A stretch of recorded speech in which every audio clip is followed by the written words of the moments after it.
सरहद पार में विजय जी को केवल तस्करी जैसा दिखता है, और ये भी लगता है कि जो प्रेम की बातें होती हैं वो जीवन में उस रूप में कम से कम आंदोलनों, किताबों और साहित्य में जो प्रेम है, प्रेम उससे शायद अलग होता है। लेकिन आपका जो बहुत चर्चित उपन्यास लगातार रहा है, उसमें प्रेम से दरअसल जब हम बात करते हैं, मैंने पहले भी बताया कि ये केवल स्त्री पुरुष का प्रेम नहीं है। जमीन से जो प्रेम है वो भी सरहद पार का प्रेम है। हमारे आप बाघा बॉर्डर पे कहीं भी चले जाइए, बंदूक की गोलियां भले ही भारत पाकिस्तान के बीच चलती हों, लेकिन वहाँ कुछ चेहरे ऐसे दिख जाएंगे जिन्हें अपने धरती का मोह है अभी भी, और वो प्रेम दिखता है। तो जो प्रेम का ये स्वरूप है, आप उसको कैसे देखती हैं और अपनी रचनाओं में उसको आपने कैसे सहेजा और बुना है? देखिए, कुलभूषण का नाम दर्ज कीजिए। ये उपन्यास ही एक तरह से सरहद के पार प्रेम का उपन्यास है,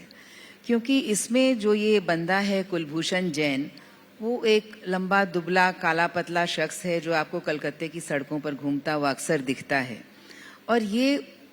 जब 1946 में जब ग्रेट कैलकाटा किलिंग, जब दंगे हुए थे, तब उसका परिवार बांग्लादेश, जिसको अब हम जानते हैं जो पहले पूर्व पाकिस्तान था, वहां से कुश्तिया से उठकर आ गया था। लेकिन कुलभूषण जैन के पिता और माँ और कुलभूषण 3 जन वहीं पर रह गए थे। 1964 में ये जब आता है, जब हजरत बल का दंगा होता है, तब ये उस समय ये कलकत्ता आ जाता है फाइनली, और इसके पिता 1971 में आते हैं। तो कलकत्ता आने के बाद में लेकिन कुलभूषण ये देखता है कि उसका दिल मन सब कुछ वो वहीं पर छोड़ आया है पूर्व पाकिस्तान में, क्योंकि एक जो परिवार है उसमें भी उसको कोई तरह की स्वीकृति नहीं मिलती है। वो एक बंगाली औरत से शादी करके अपना नाम गोपाल चंद्र दास रख लेता है और कलकत्ते में रहने लगता है। लेकिन उसके बाद में जब बांग्लादेश का जब ये युद्ध होता है, मुक्ति युद्ध, तो उसका एक दोस्त था वहां पर जो एक श्यामा धोबी, जो धोबी का लड़का था। क्योंकि कुलभूषण बहुत बदसूरत था, तो इसलिए परिवार में उसको कभी भी उस तरह की मान्यता या स्वीकृति नहीं मिली। तो उसकी दोस्ती भी हमेशा ऐसे लोगों के साथ होती थी जो किसी न किसी कारण से समाज के हाशिए पर फेंके गए लोग हैं। तो श्यामा ने उसको एक भूलने का बटन दिया था, जिसको लेकर के ये यहाँ पर आता है और तमाम अपमान और तमाम तरह की परेशानियां, मजबूरियां सब सहते हुए उस भूलने का बटन दबा करके वो अपनी जिंदगी यापन करता है। लेकिन उसको भूलता नहीं है। और बांग्लादेश में उसने एक लड़की से प्रेम किया था, अमला से, जो कि एक विधवा थी, और उसको पता था कि उसके साथ उसका प्रेम कभी भी कुछ कहीं पहुंच नहीं सकता है, पर उसके हृदय में उस प्रेम का बीज था।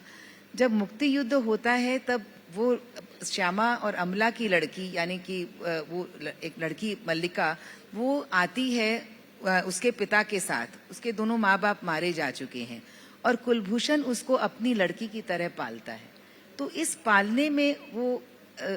ये कहता है कि मैं किसी को ये बताना नहीं चाहता हूँ कि वो कौन है, और मतलब उस सबकी दृष्टि उसके प्रति न बदल जाए, क्योंकि मेरा जो प्रेम है वो इतना सच्चा है कि मैंने अपने जीवन में जो कुछ भी अच्छा हो सकता था सब मैंने उसको देना चाहा है, उस लड़की को, मल्लिका को। तो ये देखिए कि मतलब कि एक प्रेम की जो यात्रा है, और प्रेम कितनी सारी परिस्थितियों के बावजूद कैसे पनपता है। यानी कि जिस तरह की हम देखते हैं कि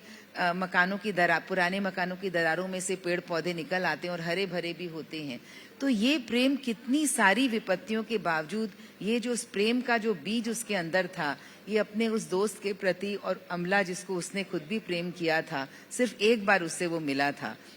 उसकी लड़की को वो अपनी बेटी की तरह से पालता है। तो मुझे लगता है कि ये जो पूरी कथा है, इसमें एक वो उस प्रेम की कथा है जो अपने आप में एक अद्भुत प्रेम है, और जो सारी हदों को तोड़कर वो यहाँ पर भाषा की, जाति की,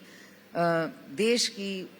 जो मधु जी ने बहुत अच्छी ये कहानी सुनाई कि मतलब कि किस तरह जो बहुत बड़ी जो पॉलिटिकल घटनाएं होती हैं, जो ऐतिहासिक घटनाएं होती हैं, वो किस तरह लोगों के जीवन में, एक सामान्य जीवन में कितना बड़ा तूफान खड़ा करती हैं कि जहां आदमी कहीं उससे कहीं कुछ पार नहीं पा सकता है। लेकिन देखिए, ये जो इस तरह की कथाएं हैं, जो साहित्य में जो इस तरह की कथाएं निकलती हैं, जो कहीं ना कहीं उस प्रेम को बचाए रखने की एक मुहिम है साहित्य, मुझे ऐसा लगता है।